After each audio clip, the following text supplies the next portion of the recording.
Been difficult to work with. Okay, we're gonna go live. I don't care about LinkedIn. LinkedIn don't allow moving. I don't even know what that means. Remove the destination on the stream. The African think tank. The post was created. No, cancel.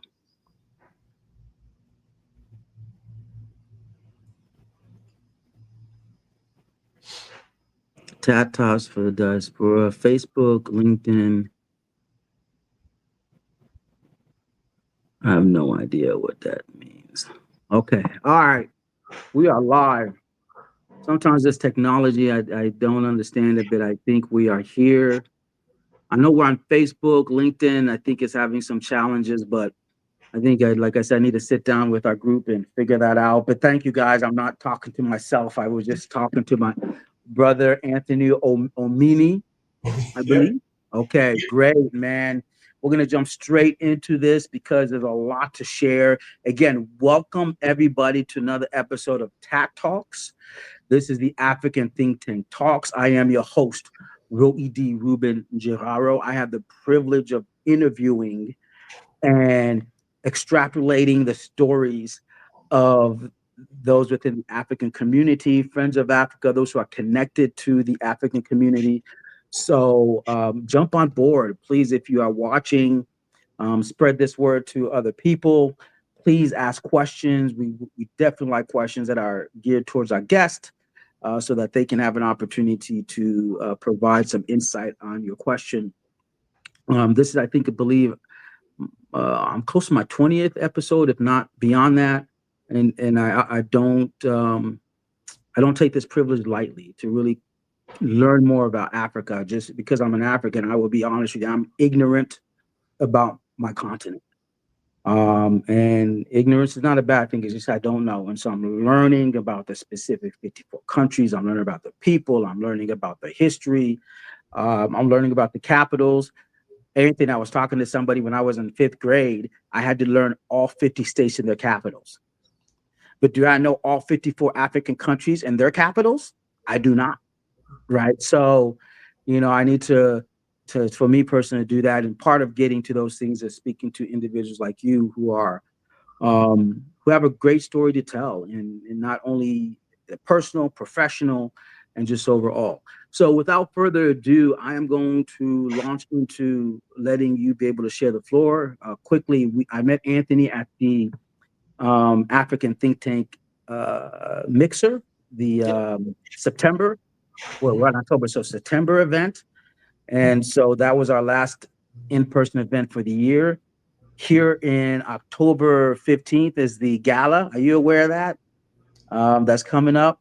I am. Yeah, yeah. Yeah, so we're gonna join that. That's our big event for the year, and so we're gonna be sharing more details about that. We talk about African excellence at that thing, and that's something we're gonna definitely be sharing more about. And so I met you there. Your first time attending the African Think Tank event, And it correct? was my second time. But my Second first time. time was last year, around this time last year too, actually. Okay, yeah. So I want to talk about that experience as well and what brought you back, and what you've been doing in the meantime. And so, how did you find that event? We'll answer that well at the beginning and towards the end. So I think I've been speaking for almost 4 minutes. So I'm going to give you the floor, No Anthony. problem at all. Introduce yourself first of all, and we'll go from there. Okay. First of all, thank you for the opportunity for me to share myself, share my story. And full disclosure, this is my first time. Well, actually, it's my second time doing something like this, so I am nervous, but I'm just gonna go with it. My name is Anthony Omini. I'm the owner of Cross River Tech. It's an IT managed service provider here in Dallas, Texas. I help small and medium-sized companies manage their IT infrastructure. I'm originally from Nigeria. I came to the States 2006 for college. I went to OU, Boomer Sooners. I always rep Oklahoma. And yeah, then I graduated and moved down to Texas, and I've been in Dallas ever since. Yeah, so I'm just going through my career, going through my IT career. That's what led me to where I'm at here. I've always loved technology. It's just always seemed like it's never seemed like a job to me. As I always tell Mhm. people, it seemed like something I do. No, I love to tear things down and build it again. And computers just seemed I don't want to say easy, but it just felt natural. Like I was like, I Yeah. know exactly what I'm doing. Okay. It just it's one of the I would say it's one of the best decisions I've ever made to graduate with an IT degree and just continue in that field. And that's again that's what led me to where I'm at today. Okay. Well, let's before we get deeper into that journey, let's talk about where you come from. Where do you come from in Nigeria? Nigeria is vast. I think was it Yep. yesterday the Independence Day for Nigeria? It's It was 65th, yesterday, exactly. Yeah, 65th, I believe. 65th Yeah, Independence Day. 65th. And I really love how people, show their love for their country and show the love for Nigeria. But Nigeria is vast. I think over 230 million in population. Yeah, Like I shared with you before, I Nigeria stretches what from the coast. What ocean is that? It's on from Lagos. uh, All yeah. Was it all that? the yeah, I should know that oceans better as well. I'm gonna go review that. I told you about ignorance, and then all the way up to Maiduguri. So I've met people from Lagos, Nigeria, and I say, "Hey, man, I've been to Maiduguri." They don't know. Maiduguri is in Nigeria. It's just on the northern tip with the border with Cameroon and just I think a 6 or 7 hour drive from my capital, Jamena, Chad. But again, I wouldn't expect anybody really in southern Nigeria towards Lagos and Port Harcourt to know what's happening maybe north of Abuja when you're talking about, Kano and Kaduna and all the way to Maiduguri. So, talk a little bit about your time in Nigeria. What part are you from? Did you born there, raised there? What was that like? Yeah, I was born there. I was born and raised for to a certain extent in Nigeria. Born in Calabar, Cross River State. So we're just on the coast, right next to Akwa Ibom. In Calabar is the capital. So I was born there. I lived there with my parents for till I was, I think, 4 or 5. I can't remember. And then we moved to Port Harcourt, and we were in Port Harcourt until I was 8. Then from there, my dad did oil and gas, so he worked for the oil and gas company in Port Harcourt, and then we got posted to the Middle East. So from 8 to 12, I was in the Middle East, Oman, Muscat, Oman. If you haven't been, go. Absolutely beautiful. But then I'm talking like an 8-year-old who was just mesmerized. So everything was I was happy. But yeah, after 4 years there, we moved back to Nigeria. I moved to Warri, and then I was in Warri from 12 till 17, and that's when I moved to the States. So yeah, no, most of my childhood was in Nigeria. Lived, played, got in trouble, everything I needed to do. Schooled from my elementary, then my I guess you call it middle school, high school here in America, but secondary school, as we would say in Nigeria, was in Nigeria. And then after I finished that, I stayed for another semester before I moved to the States in January 2006. So I miss it. I'm more like you. And again, a lot of it is just I remember the good parts. That's not hard. Yeah. There are some things that it's just Nigeria. We all know what's going on, but I remember being Let's unpack. Yeah, tell me what you remember because I don't want people to shy away. I want you to tell us the good parts. Let's start there. Please tell us some of the things that you miss about being home and some of the things that you're just passionate about that have come from that.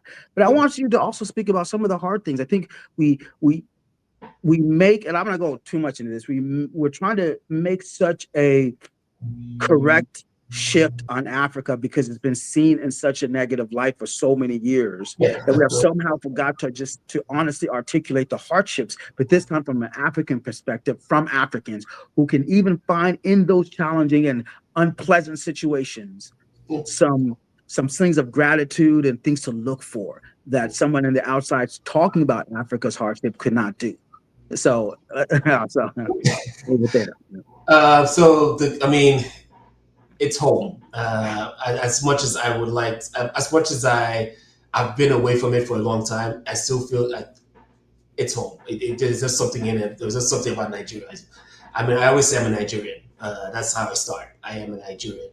Um, Bori was where I met some of my core friends that I have now, and just again, I was 12 to 17, so we're just playing around. It just felt we felt free, but then like, these are kids. We're kids, so I didn't even understand what my parents were going through at the time. If they weren't going through anything at all, it never registered to me. But they made a home for us. For it's me and three other boys. So there were four kids, four boys. I was the oldest. We'll just play with the friends. So my next door neighbor was actually still a good friend of mine, well, core friend of mine right now. So he was right there. We'd go play football, soccer in the football in the field, get injured, be dirty, come back home. My mom would cook, his mom would cook, and we'd just eat. And it would just be like a big gathering of just the street would just be full of people and just having a good time, just feeling at ease. Again, it's not that until I got older, then of course my parents started to explain like things that were going on in the background that we never saw. Um, just the security issues that we have. So we lived in Warri. There was a time when there was a curfew in Warri, and this was long. This was like what 2014, 20. I can't remember it, but Well, so Anthony, I want to interrupt. I know worry. Is that like worry? How do you say it correctly? Warri, Huh? Warri, Warri, Worry. ARI, yeah, Delta State. Delta State. Is that not on the border? Am I missing the No, geography no, on the no, no. border So with it's kind of Kansas? it's Okay. the south. It's the southeast, east, southeast, southeast, right around the coast to the coast. Okay. But Okay. yeah, So I'm just, yeah, my geography is off, but I've heard of that. I think in speaking with yeah. James. No, if Okay. you're oil Yeah. and gas, big there, but Yeah. that's why yeah. Okay. So same Okay. thing like that. So Yeah. where it was it's fun memories. Again, it's just things that happened that my parents would talk about afterwards as we got older. It's like, oh, these were things that were going on that you guys never saw. Um, and that's one of the things why I I I love my parents for. They shielded us away from a lot of Nigeria, to be honest. Hmm. And Hmm. then we saw the goodness in it, the good part of Nigeria. And I won't lie to people and say that I compared to the average Nigerians, I came from a privileged household. We had a lot of amenities that we had that I grew up with. A lot of the average Nigerian did not have. Yeah. Uh, so I've learned to one cherish that and to not be ignorant of that. To be like, okay, things were happening, you just didn't know about it, Yeah. and that's actually one of the push to actually learn more as I've grown older. It's like, okay, let me, uh, and maybe this is like hope. It's hopeful thinking. I am a hopeful person. Is so what can I do? Yeah. And this is just future wise. Like, what can Hmm. I do to go back and it doesn't have to be. I don't think about doing things big, like huge. I Hmm. just if you help one person, maybe they can help another person, and then it just continues to build. Yeah. And it's as simple as that. So, what can I do to help one person? And a lot of that actually comes back to this company that I started. Was just Yeah. I can it when this goes well. I'm learning to say when instead of if. When this Yeah. goes well, um, you can give back. Yeah, Yeah. yeah, you So can. so So, so that idea of giving back, I think that seemed to be very instilled in you by your parents, and yeah. realizing the quote unquote, we'll use as some privilege that within the African context. I think there's some disparities in that, and not to take from the Western, but that you realize that in Africa, as you know, poverty and richness or wealth sit right next to each other. Yeah. Like they're next door, Yeah. literally. And so you could have friends who come from very poor families and individuals that come from very wealthy families, and they're still friends because it's right. It's that whole community vibe that we have as Africans in general. And it seems like, because you've seen that, it really ignited in you the desire to understand your position Mhm. that you were born into, and then what you could do from that platform. All Yeah. right. So, just hearing you speak to that. So how was that transition now from, let's make the transition from Nigeria to the US? So was that an education that Yeah. brought you? Yeah, Okay. so purely education. My parents have always said that the plan was always to send all of us to the United States for school, and hopefully go through the immigration process of the United States. So yeah, I came here as we all started with the F1 visa. F1 visa, baby, the F1 education visa. Oh man, we all been through that jazz. That Wow. one is like, Yeah, yeah. So that was. a process, as we all know. A lot of people would know. I don't know if you went through the same F1 visa thing, but Oh yeah, yeah, F1, that's the a student that was visa. Yeah. Hmm. but settling in Oklahoma and OU was, again, that's another, a lot of good decisions have gone in my life. And when I look back, like, a lot of good decisions have gone in where I'm like, oh, this was like a placemaker. Like, this was a good decision. Going to OU, attending OU was a good decision. Like, from the moment I landed to our orientation, I just felt, again, at ease. I was like, oh, I have nothing to worry about. Um, yeah, this is new to me. I always say the story is, so when I applied everywhere to all the universities. I mean, I threw my application everywhere. I got admitted to LSU, Oklahoma State University, and then OU. Okay. Uh, so we picked OU. So my parents and I, we picked OU because there was there's a huge Nigerian community there. OU was, I guess, top 10 in petroleum engineering. So Okay. Nigerians, yeah, oil and gas. So they used to go to OU a lot. And we had a professor there that was also Nigerian that used to help a lot of Nigerians come and settle in. I always say that I had no idea where Oklahoma was on the map. Even Americans don't know where Oklahoma's on the map. Like, yeah, where does it say Oklahoma? I don't know. I didn't even know Oklahoma. I didn't know anything about Oklahoma, like Yeah. nothing. Yeah. But it was a good decision. We landed. Yeah. Orientation was great. They have a huge international community, so settling in, it was great. Like, it was welcoming.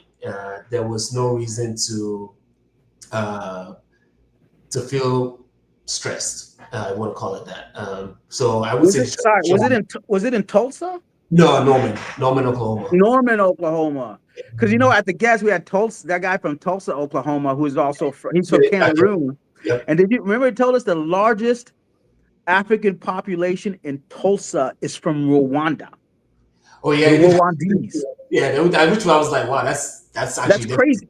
Yeah, Like, how do a bunch of Rwandese end up in Tulsa, Oklahoma? And they come, I think, a secondary migration, right? So the first migration is to Maryland, and then yeah, from Maryland, they end up coming to Tulsa, Oklahoma. So it's yeah. just an interesting nature of that, immigration and migration process that Africans go through. So sorry to interrupt you. It's just, No, you're fine. No, you're good. okay. It was yeah. That's all. Even going back, just again, made a lot of friends, core group of friends too, Mhm. and yeah, those things just started to take off. My grand idea was to be an aerospace engineer. So that's actually Oh, why I went. Yeah, that was why I went to OU. That's what I applied for my major. Um, I always laugh because, again, when I think back about the things that have gone on in my life that led me where I am, I was when I started taking the core classes for aerospace engineering, I was like, oh no, this is definitely not for me. And to be honest, I wasn't a serious student. okay. I was not a serious student. I played a lot, to be honest. Yeah. I played a lot. Um, but the one thing I did while I was taking classes was I worked in the IT department at OU. Okay. And it still didn't click to me that, oh, this is what you should be doing. And like I said, like, it just felt natural. But I did it for money because I was like, oh, they paid well. They actually did pay more than the other student jobs. Hmm. So in my mind, I was like, I just need money for work, for food, for rent, things of that nature. So let me just do this. But at some point, my grades were so down that I Wow. was like, oh, okay, yeah, this is, It's and I don't really know. wrong. My son, you can't be sending grades home like that to your African parents. Well, right, I know. Uh-uh. This is another, I guess, and another good thing about my parents that I come to appreciate is they let me fail. They literally Mm. said, they literally let me fail. They would like say, my dad always looks back and be like, no, I mean, we knew we had the what's the word? They believed in me enough to be like, he's gonna find his way out. Yeah. Need to be. My parents were very different. Yeah. Again, a lot of who I am is because of them. That's good. That's good. So yeah, so my grades were down, and I was like, okay, maybe I should change my major. So that's when, again, the thinking started to go, and then I did change my major to IT, and most of Yeah. the classes I taken all transferred in, and I was able to graduate on time. And it just And then when I asked my dad about it, he was like, you know what? My dad was like, hey, I knew you should have gone either computer or IT. And I was like, why didn't you just tell me this? We could have saved so much money if you had just told me this from the very beginning. But again, they let me Mm. fail. They Yeah, let me figure things out. yeah. And And I think your parents sound as if, yeah, like any parent, they're very aware of the financial implications. But I think they wanted to instill in you something that money couldn't buy, right? The ability to self-identify or to self-recognize, hey man, I'm not doing well, yeah, right? I'm not without, and no one's coming to save me. I got to figure this out. I got to look at my surroundings, individuals who are supporting me in this, and start making some serious decisions. So it's like there was a growth spurt in seriousness there in that was. that they allows you to do. So I mean, that's very commendable from your parents.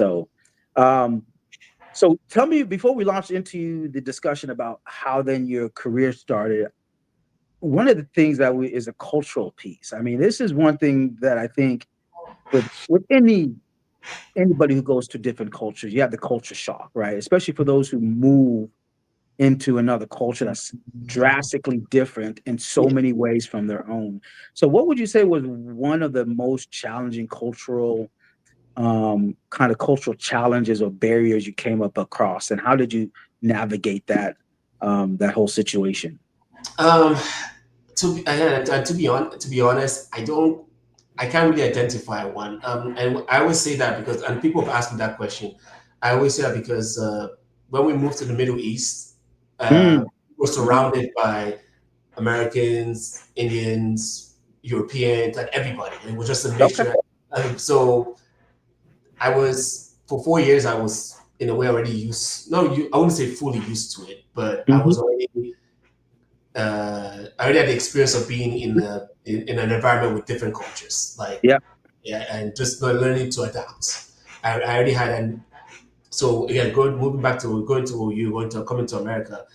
And of course, a lot of their media, like at that time, a lot of media was TVs, and I was on the. To be honest, I was on the internet a lot, so I was already consuming a lot of America's culture, a lot of European culture. So things that when I came to America, it a lot of stuff that was going on, I already knew to a certain extent. So I kind of just already knew how to go with the flow. I've already adapted to it. So I wouldn't say there was one thing. There's nothing that really sticks out that I was like, oh, I don't know this. What's going on here, kind of deal. Maybe the college experience was a little different. Like, yeah, I mean, to be honest, even the college experience, like, it just felt. I was like, oh, that. And maybe I always look back and maybe I can adapt a lot, Yeah. but a lot of it was I would say was just being in the Middle East and just being Yeah. around culture, a lot of different cultures. So you just learn to adapt. Yeah, so you built that adaptability early, and I think Yeah, that's one of the advantages I would say of, you talk about cultural intelligence. You've heard about that term, cultural intelligence, cultural competency. Have that's you? not here. Yeah. Yeah, Oh, that's it. I mean, I would say the most cultural intelligent and cultural competent individuals are refugees and immigrants because exactly. they're forced to go into these foreign countries, maybe yeah, involuntarily, and then have to adapt to the nature of that country and adapt to all the forces, whether it's United Nations or some other country trying to do something. And they have to be able to navigate and move and deal with all these individuals. So they build naturally a cultural competency or intelligence on those things. It's unfortunate, but and I think when you've traveled, especially when you were young, like you and myself, you begin to be around individuals of different backgrounds and begin Yeah, to realize the world is a bigger thing. So I really want to inject here quickly and remind the audience, hey, if you have questions, ask them. And the first people I'm going to call out who are watching is my group at the ABC Action Behavior Centers. Hey, you guys are out there. We got Soul Che, she's out there. We got Kaylee. We got Hannah. Who else is at the? I knew one, but uh, I think it's Michaela. Who am I missing? Who was out with us? Um, so anyway, ask your questions. All right. I know you got questions on there. And so definitely ask the question. So if anybody has questions, do that. So continue on. yeah. So I guess the last question was about adapting, and Hmm. yeah, it's so again to summarize, it wasn't that I didn't find it that difficult. I think the culture was, I already knew enough of it to adapt more. And at that point, I was like, okay, just go. And again, OU had a big international community. So if I really wanted to escape all of that, I could just go hang out with the Nigerians and we just do Nigerian things, or even the Africans or the other international students that we're all in this together in a way, or in a foreign country studying. So there were escapes, and then there was like, okay, I need to adapt, I need to fit in, kind of deal. So Yeah. yeah, no. Okay. Um, So let's move into your career. Oh, I forgot to assemble Ada and Caroline. I know they're gonna be like, "Oh, you forgot about me." Hey, ask your question so we can figure something out. Think of something. But so now we're gonna look at this portion into you graduate. mhm. Now you start beginning the journey of employment, Yeah. right? So where did you begin? So like every other F1 student, you get your OPT. That problem. OPT, optical practical training, baby. But That this problem. no, let me interject here. How much of that information did you know? Because what I found out, and I will say this openly, most international offices in schools don't know any of this information, right? They don't know. I didn't get that information about OPT from my school. I had to find out by word of mouth. So in one essence, I don't blame them, because I believe that journey or that information must be your own. You have to go and seek it out and adapt to that.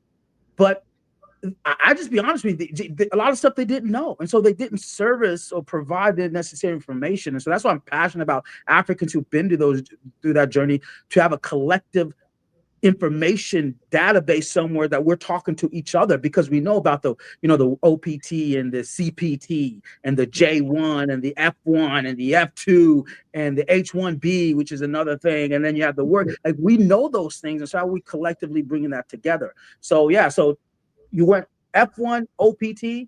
Yep, yeah. I went the full process. Literally went the Yeah. full process. But yeah, again, and this is when I look back, the good decision to go to OU. OU had a huge international community. Our international office knew what they were doing. They knew exactly how to help you. Like, when you change your major, you have to go back and update I guess, your CVs or something. They knew it.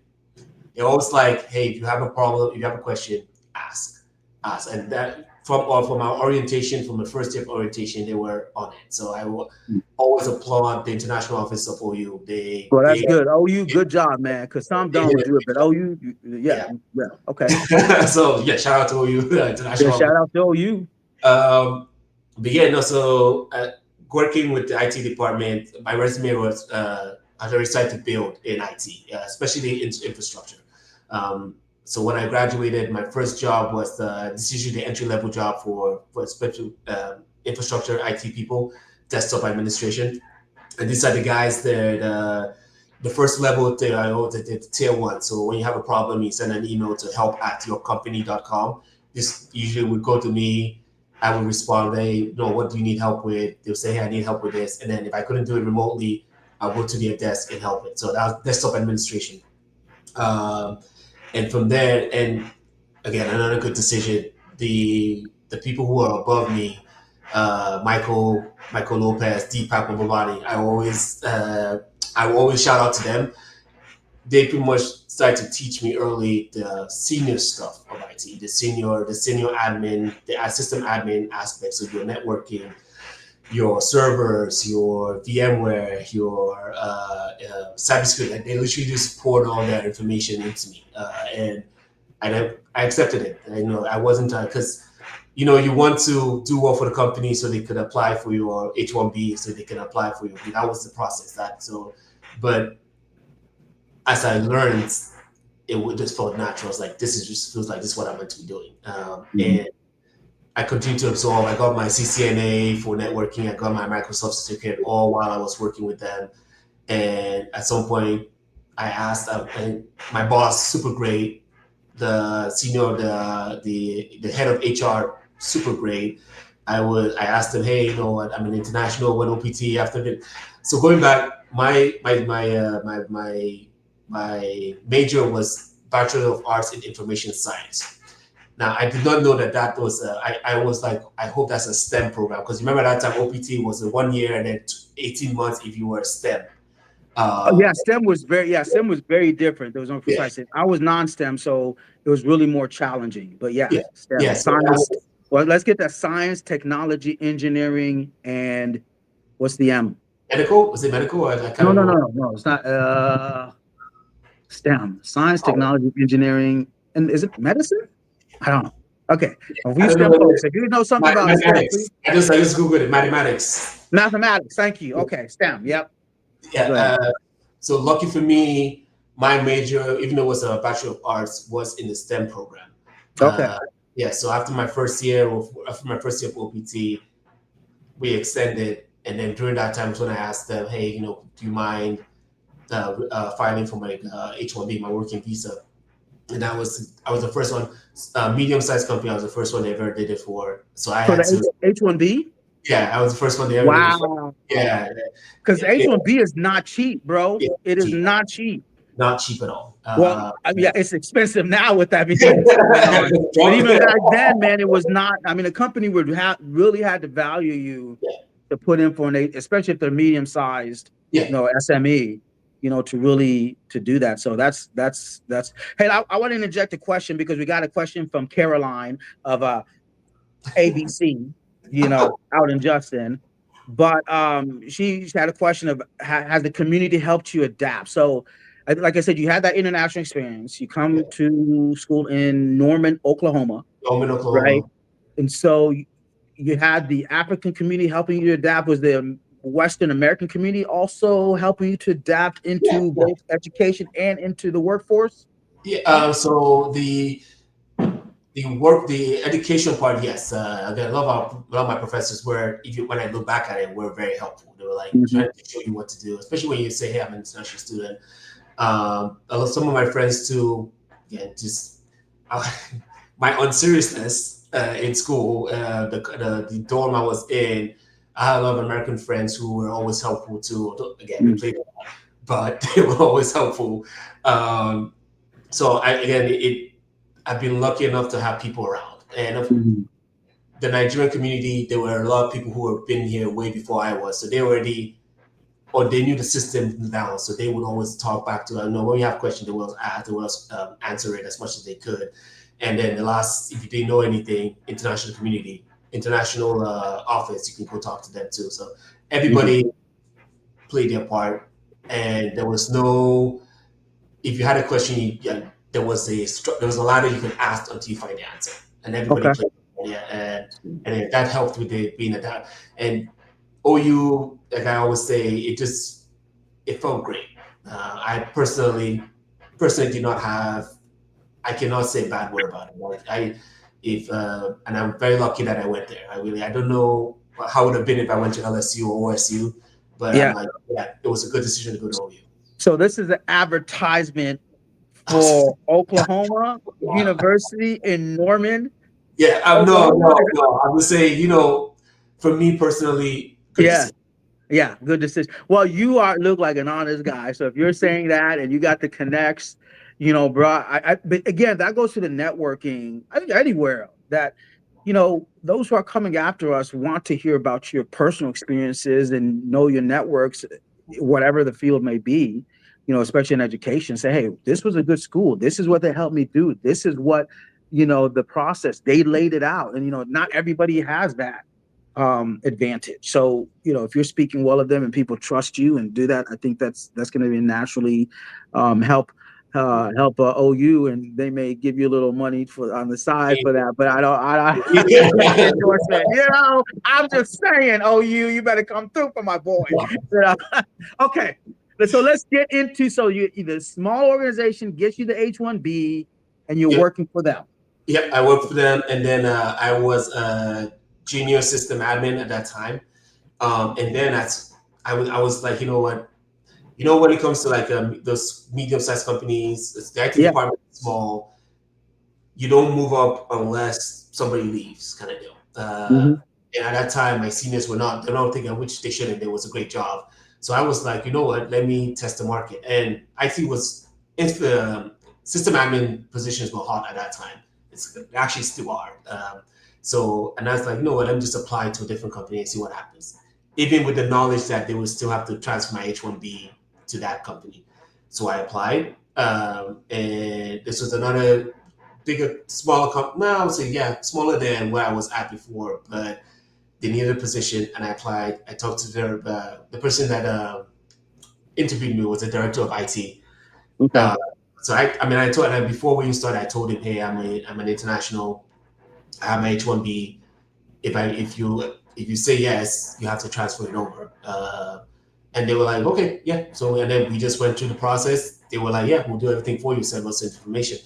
Okay. Um, and then that's when I went from a junior sysadmin to a sysadmin, senior sysadmin. And this is more of the taking care of the actual whole company's infrastructure. This is like Okay. making sure there's no all emails are going through, passwords are being reset. Uh, if application is down, why is it down? If we had a location in Dallas, in Jackson, Mississippi, and then in Alabama, Mobile, Alabama. And infrastructure wise, I was in charge of that along with the Okay. team. Um, and then this is where, again, honing my skills, getting familiar with the IT infrastructure, getting comfortable being like, hey, if something goes down, I have to wake up at midnight to fix it. That's how Yeah. you want. That's IT. And a lot of people I say that infrastructure, that's IT. It's not written, but it's written that, hey, if something goes down on the weekend, it's on you. Hmm. So, and that's what not around that time is when I was like, okay, time for the green card talk. The um, green card. The yeah, green yeah. card. So What's the official terminology for the green card? There's a I can't remember the I kind of permanent residency, right? permanent They call it the resident. green card. So it's a permanent residency. Green card's so Yeah, yeah. So that infamous green card.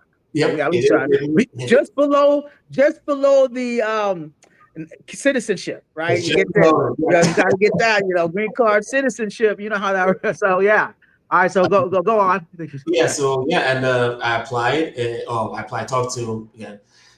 I've been very lucky to have good relationship with the head of HR and all the companies I've worked with. Like things have just happened where I can send them email and ask them questions and stuff. So I know I just explained the situation to them. I said, hey, my H1B is the 6 years is about to run out. I would rather not. But can we start the process? And she was like, okay, let's look into it. And she looked into it, and yeah, she was like, yeah, let's do it.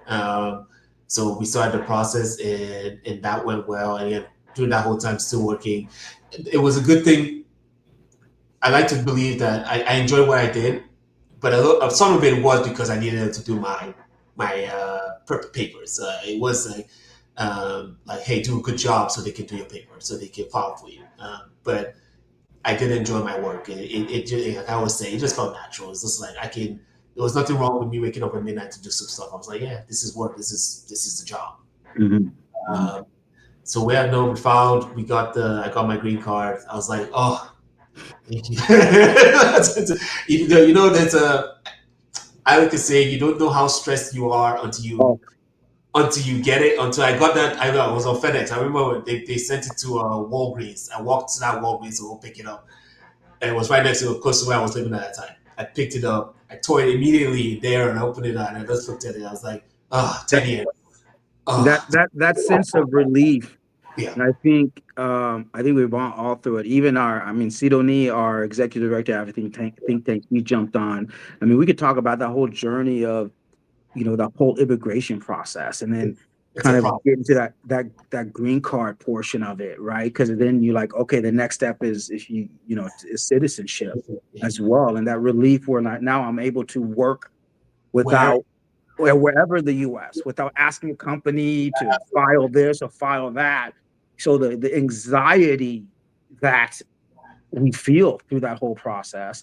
Additionally, the cost is astronomical yeah, because you're filing document after document, and each filing process costs money. I mean, I was fingerprinting how many times, but each process required payment, right? And so you're trying to figure that whole process out. And so, how do we help individuals understand the immigration process or the legal immigration process, and then also being able to walk with them and find the resources. It seems like you had a company that was willing to do they trusted you enough and they wanted you enough that they were Yeah. willing to do the on ground work on your behalf. And then I don't know how much you were in that and get the right people in place.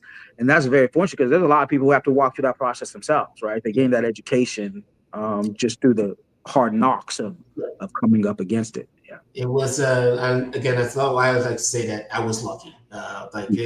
There was some groundwork that I had to do. I had to, even when I did my H-1B, I found a lawyer. Actually, I remember the lawyer because he spoke at OU. And I was like, oh, he was the one. And I remember it when he was on LinkedIn, so I reached out, Mm-hmm. and then I got him and our head of HR to talk, and that's how. I don't remember if he did. I think during the green card process, somebody else did it. They had the company had their own somebody they could reach out to. So, but the H-1B was definitely a lot of some groundwork for me to find the right lawyer to explain to them what was going on there. But yeah, no.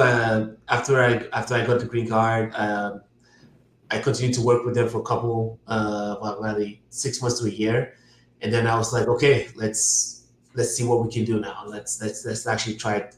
Let's take some risk. Okay. Yeah, so that's when I left, and I moved to a bigger company, a global company, and I was their manager of IT. And now again, just first time working in a global company, like with offices all around the world, and you're managing all the infrastructure stuff of the company's infrastructure. We froze Uh, here. Let's see if we can yeah, get this going again. Give it a second here, guys. Sorry about that. All right, here we go. You got it? Sorry, you froze there for a minute. So you were on the global company. yeah. Yep. And that Did was you check your IT? What happened, bro? What happened, Anthony? You're nah, the hey, IT guy. Gotta tell no, me what I'm in happened, man. control. I'm in control. Yeah. You All right, know, good. hey, we'll blame Good. it on the network. We'll blame it on the network. Yeah. All right. All right. But yeah, no, I was there, and it was good. I spent a year there, and then I was like, you know what? Good products, good. I think we froze again. Oh, I'm here. I'm here. I got you. Okay. Yeah. Yeah. Good. And I was like, you know what? I think I want to do more. And this was just the eagerness in me to move up, Yeah. move up in my career. It was like, hey, this. And then after a year in the global company, I got a director of IT job position here in Dallas downtown for a marketing company. And this was the first time I've ever had conversations with an actual owner of a company, like the person who Mm. owned the company. And and he probably like a couple 3 4 years older than I am, so pretty much the same age group. And just listening to his story and how he yeah, started his career, and at some point was like, hey, I want to go do my own thing. And to be honest, it expired in it, and I was inspired. I was like, Mm. okay, that's also an avenue. I don't have to keep moving up in career. After director, it was senior director or VP, blah blah blah. Do I? And I like to say another luck is there was an IT consultant at that company too that I was working with, and he was doing what I'm doing now. And I just picked his brain about what this experience is like. How is it owning your own business, your own IT business specifically, uh, and what the challenges he's going through. Mm-hmm. And so yeah, well, being with that company, being director of IT for about a year, and then I was like, I looked back at it and I was like, okay, Okay. there was an itch in me that I couldn't scratch off. That I was like, Yeah. yeah, let's go start a business. Let's go. Why That itch not? was getting deeper, right? I mean, it was Yeah, starting to go never, it profound. never left, and I was Yeah. like, man. And so I thought to myself, okay, what do I have to lose? Yeah. Uh, my career has been my resume is great. I mean, I don't like to. I'm not even bragging. I know it is. Like I've done the work. I've Mm-hmm. built where it's at. And so my fallback is my resume is great. Yeah. Um, so why not? So January 2023, I said Yeah. I registered the LLC. I was like, okay, let's go. Let's just do that. And then May of that year, I put in my 2 weeks, and I was like, okay, let's just go full time into doing this. Um, And I you had no idea. established. The I name of said, your organization you established. yep. And I just said, I think one of the things was like, if I try to do both at the same time, I'm not going to be good at either one of them. If I try to keep my job and build the company at the same time, I'm not going to give 100% to any one of them. It will stretch me. So which one do you want to do? So, Uh, so like a true Texan, you put on your cowboy hat, right? yeah, And you looked westward into the new frontier, yeah, right? And you said you're gonna get what Cross River Tex going. Is that yeah. right? That's You're that's gonna pretty you much put it it. in, you took I'm that all risk. in. And I like how you said, you're not, you can't have, you were just not able to, or you recognize you were just not able to do both. Like you could do this part-time while you had a full-time job and with your security and everything, doing that and healthcare and anything that, and then say, no, I can't do both. I have to be a risk taker. And so but I know you made that decision responsibly, of course.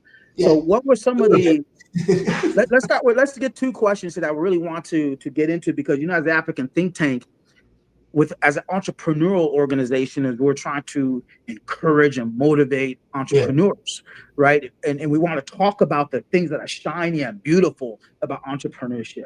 But you want to be real. This is not an easy walk. It's Sometimes you not. will walk alone. You will Yeah. be betrayed and doors will close in your face, and but you have to keep moving. So could you share maybe one of your anxieties Yeah. that you had to overcome? That's one, but also the pushback from maybe friends, family, or community, and say, "Man, are you crazy? You got Yeah. something secure here. You got something set up. You got something for the next 20, 30 years to Yeah. retire on and to grow old with and to have your 401k, and you're doing this now."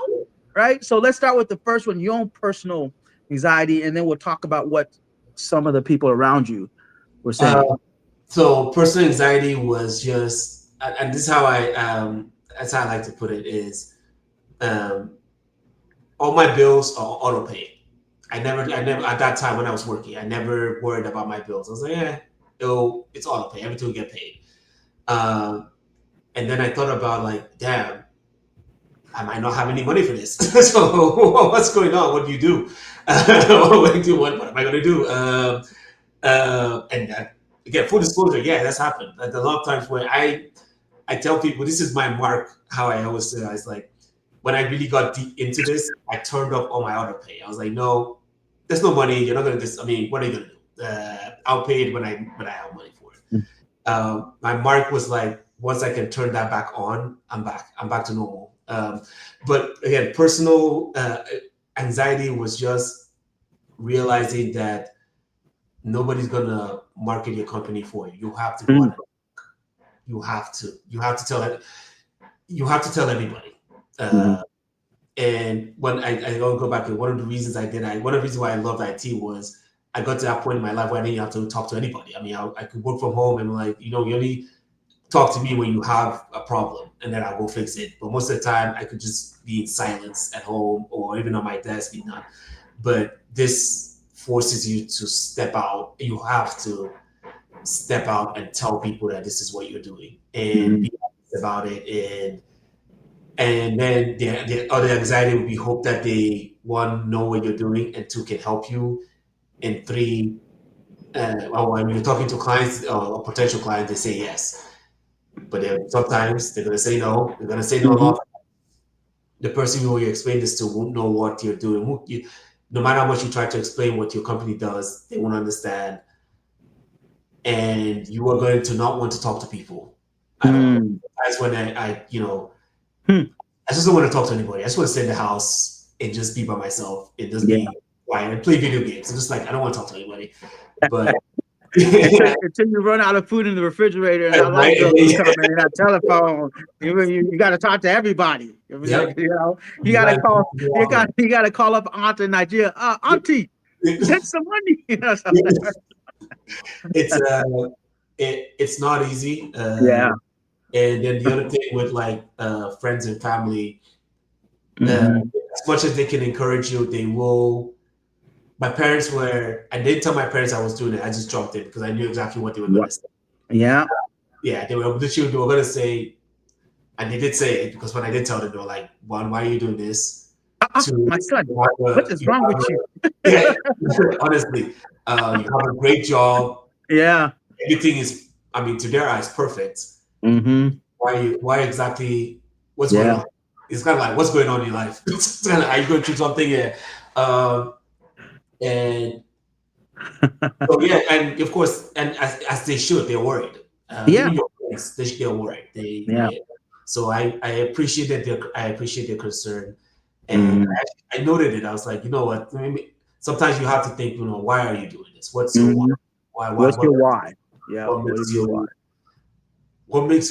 What makes me not want to go back and go on Indeed.com and apply for jobs that I know there's a good chance that I can get, and just cancel all this and just go back to, in quotes, normalcy. Because that And was the easier path, right? Because that was your resume was just so exhaustive with such, experience and skill that the easy thing and the safe thing would have been to like, hey, I can go and start here. yeah, You were like the determination. yeah, They're like, no, I'm going to go into this valley of uncertainty, yeah. And it's and I'm going to face the challenges and the demons that are not mostly around me, but within me, yep. right?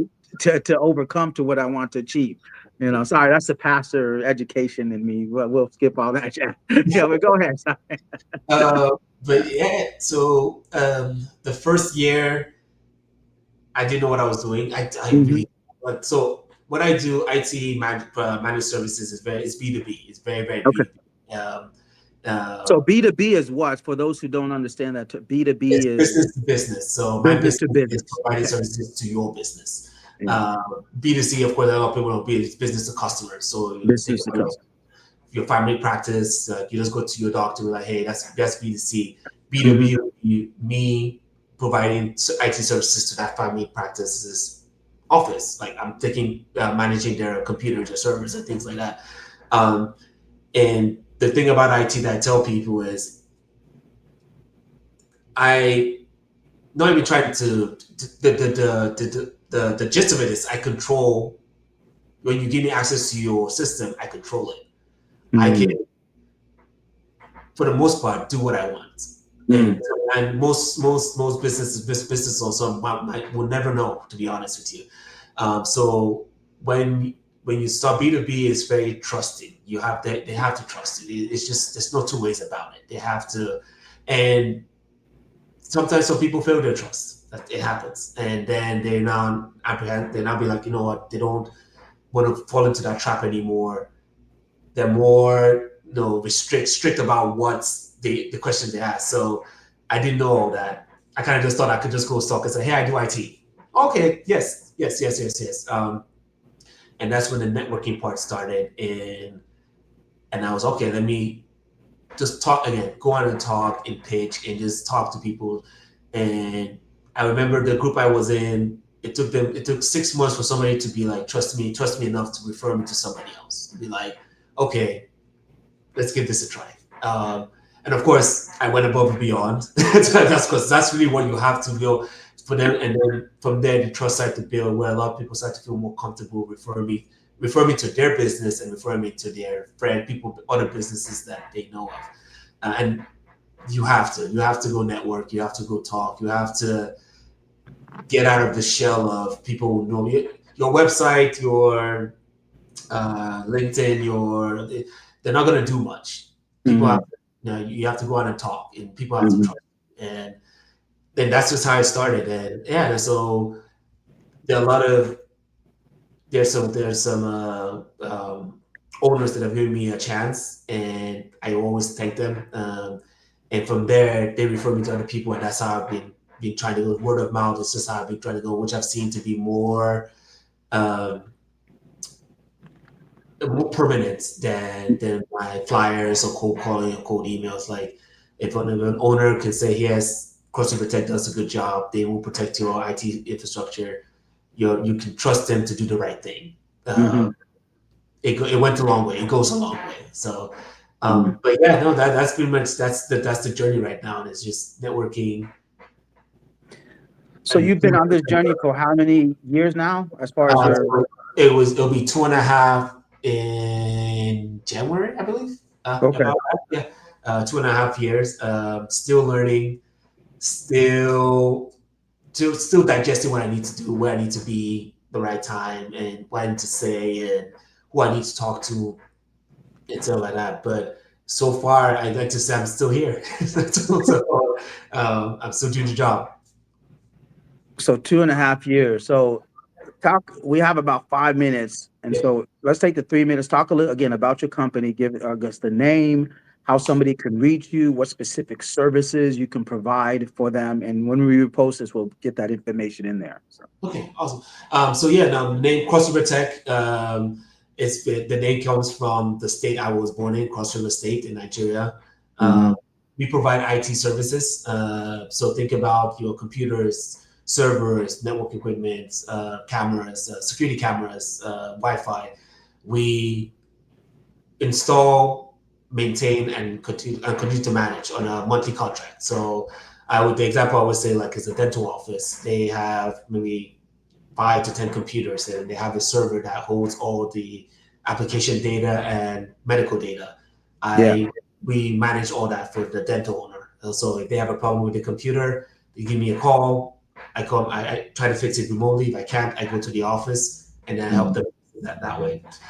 We also provide data cabling services. So think about your new construction, commercial construction, or if you're redesigning your office and you need somebody to run the cables for internet from the IT room to your desk. We do that too. Mm. Also in that realm, security cameras. So you want to install a new security camera that needs data cables, so we do that too. I always say is my job is to be available and dependable to Mm. the business owner and their employees. Mhm. Um, you can reach me at connect@crossrivertechnology.com or help at crossrivertechnology.com. Mhm. Yeah, no, that's it. That's the gist of it. Just your IT guy. We Yeah, like yeah. to, You have a LinkedIn profile, so people yeah, I can do. type in your name and connect you with there. And you have a Facebook presence or any other internet. You have Facebook, a website.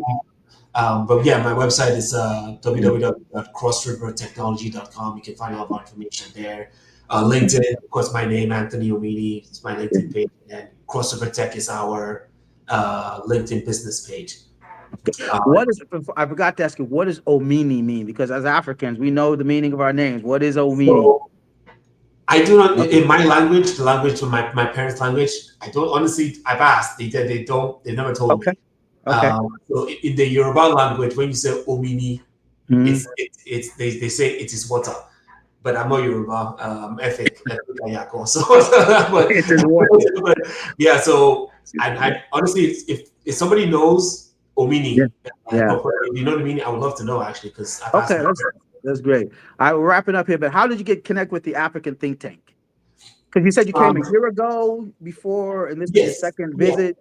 and I Yeah. believe that the event was in a hall, and y'all had like tables for vendors, and Hmm. I can't remember there was a the gentleman that talked owned a restaurant in McKinney. This was a while back. I can't remember it, Okay. but that's how I first got in there, and I didn't go back for a while because I was still doing the whole business to try to figure out where I was going. And Yeah. then I signed up for the mixers a couple times, but I didn't show up. So the last mixer, I was like, you know what, I'm going to buy a vending table. I want to Yeah. do this. So let's be committed. So Mhm. I just bought it out the whim, and I was just like, all right, let's go do this. And that's how I got came back in, and I was like, okay, let's be intentional. One of the good things again with networking is to always be there. Your presence matters. You can't just show up one time and then not show up for a year and be like, Yeah. no. Like, the people need to know that you're dependable. That's So good. that's how I was like, let me find a community to be dependable for and to show up and do the work and to show that I'm here. Okay, that's good. Well, I'm glad you came. I think that venue was Mabel's Cuisine in Irving. Yes, I believe so. Yeah. That was it. And I'm glad you came back, and I'm glad you have that perspective of just don't show up one time and coming back. We at the African Think Tank need individuals like you to come in and really showcase. the talents you have, and then from that we are able to talk about the stories of how that networking is possible. And that's why what we do at the African Think Tank. And so you're an embodiment and a personification of that work. I appreciate you telling your story. It's phenomenal. And individual and people, man, connect with Anthony. Ask questions. Both if you're seeking the educational journey, he's really been fortunate to have walked that with a phenomenal school, and then going through his immigration journey. So if you're going through that, reach out to him. And then his IT career, right? So you actually have a business, but you're a mentor as well. And I think as you accumulate more and more of this, of your knowledge, then you begin to mentor others, both in career but also in life, and merging those two things together. I am going to give you the last word, but before I do, I want to highlight the Ubuntu Gala. It's actually November 15th. Tickets are on sale right now. Jump on the African Think Tank page, Facebook page, purchase your tickets.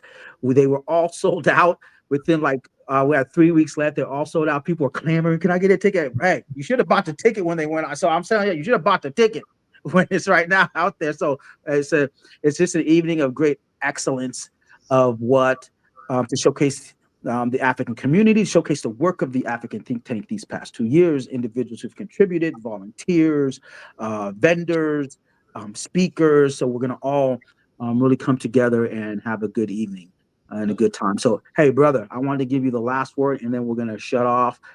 What would you say, just give me what would you say to the African community about reaching their goals? I want to know. Um, Well, community in general, not just Africans, but just yeah. anybody who's trying to reach goals.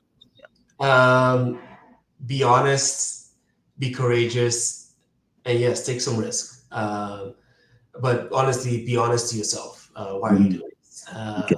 And yeah, and when you are, people can see when you talk and about what you're doing. They can, and this is something I've learned, is they can see your passion. They can also Hmm. see when you're not passionate about it and Hmm. talking. Yeah. Yeah. So be honest about it, Yeah. courageous about it, and then take a risk. Good. Thank you. Again, thanks for all your questions. Hey, thanks. Questions from all teammates at ABC. I appreciate that. Thank you, Sidoni, for your questions. And hey, we will have somebody up next week working on that and all through the month of October. So stay tuned. Again, excited. And hey, thank you, Brother Anthony. I Thank you so appreciate much. you very much. All right. Thank you, audience. You guys all have a good evening.